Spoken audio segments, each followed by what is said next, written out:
The Sleepless Night. Opening scene. Quiet evening.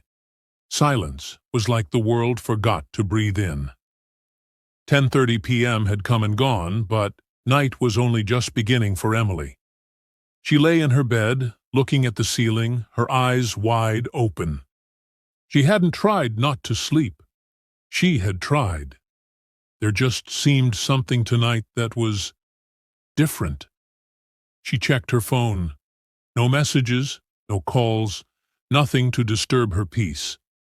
And yet, Emily felt like something was off. She let out a sigh and rolled onto her side, trying to push away the sense of discomfort. Suddenly, she heard a faint noise from downstairs. She froze. It was subtle, like the creaking of wood, but distinct enough to grab her attention. Her heartbeat went faster. Could it have been the wind? She thought. It's probably just the house settling. She listened carefully, straining hard to listen over her heartbeats. Minutes went by and there was nothing. Just quiet. I'm just imagining things, she thought. But she couldn't sleep again. She tossed and turned for what felt like hours, but the quiet of the house now thundered in her head. 45 p.m. Another sound, this time louder, a dull thud. Emily sat up in bed, her heart racing against her chest. Her mind was racing. Was someone in the house? No way, she told herself. The doors are locked. Nobody can get in. But doubts lingered. She pulled back the covers and swung her legs over the side of the bed. Her bare feet made a gentle creak as she stood, feeling her way toward the door. Standing there, she cracked it open, looking out into the dark hallway. All was silent. A tide of relief rolled through her. Maybe it was nothing, after all. But then she heard a noise. This time from the kitchen, inescapable, a chair being dragged across the floor. She was freezing now. It wasn't her imagination. Someone was downstairs. She grabbed her phone and dialed the numbers. After all, dialing 911 requires a little technical aptitude. She placed the phone to her ear, but was instead met with static. She looked down at the screen. No signal. Emily's stomach churned. She moved to the window and pulled back the curtain. The street below was dark and empty. She tapped her phone for the umpteenth time, desperately trying to find a signal, but nothing. Her only means of communication was cut off. She had to make a decision. Hide in her room? Or go downstairs and confront whatever or whoever was causing the commotion? Against her better judgment, Emily tiptoed down the stairs, holding her breath with every step.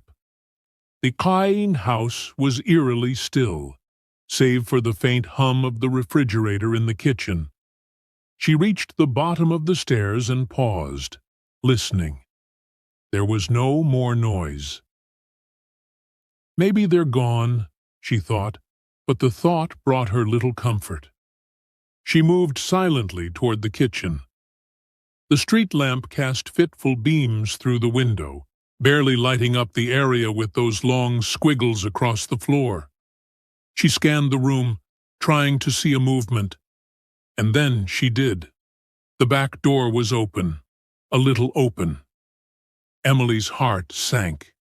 She knew she had locked it before she went to bed. Someone had been in her house. Maybe they still were. 1 minute she sat there, sipping sweet tea with her brother, and the next she could have sworn she heard a noise behind her. A soft, dragging noise, like something was being pulled across the floor. She spun around, and there was nothing. Her brain was racing now. She was afraid and losing all judgment. Was she just going crazy? Was her mind playing tricks on her? But then she heard it again, louder now, closer. Her heartbeat went into overdrive. She stepped backward, casting frantic glances around the room for something, anything with which to protect herself. She reached out to the counter and yanked down a kitchen knife, her hands shaking uncontrollably. The noise was silent. The silence was oppressive, heavy. Emily didn't breathe, each muscle in her body tense, breath shallow. Then, gradually, she heard the sound of footsteps, heavy, deliberate, echoing through the hallway just outside the kitchen. Emily pushed backward into the recess of the room so that her shoulders pressed against the cold wall, and was holding her breath as the footsteps boomed louder and closer, then stopped outside the kitchen door. Then the door creaked open, and the figure stands there, tall and shadowy at the door, faceless in that darkness. For one suspended breath, Emily feels the catch of her breath as she raises the knife again. Her hands are shaking. The figure says nothing.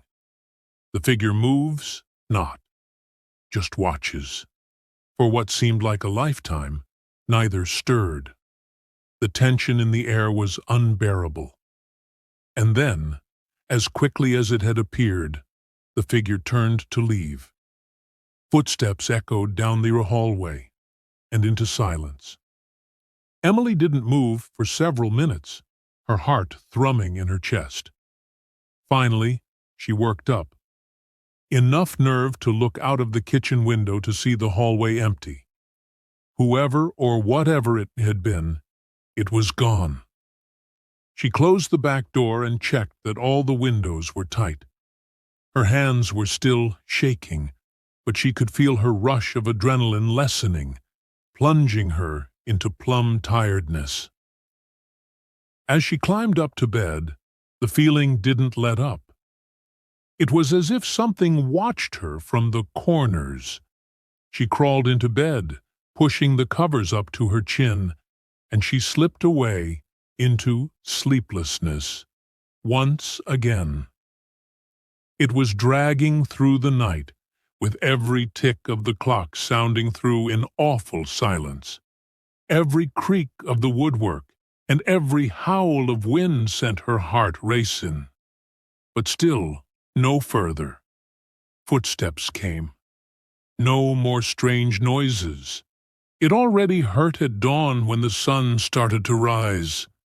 Emily lay awake with an aching body.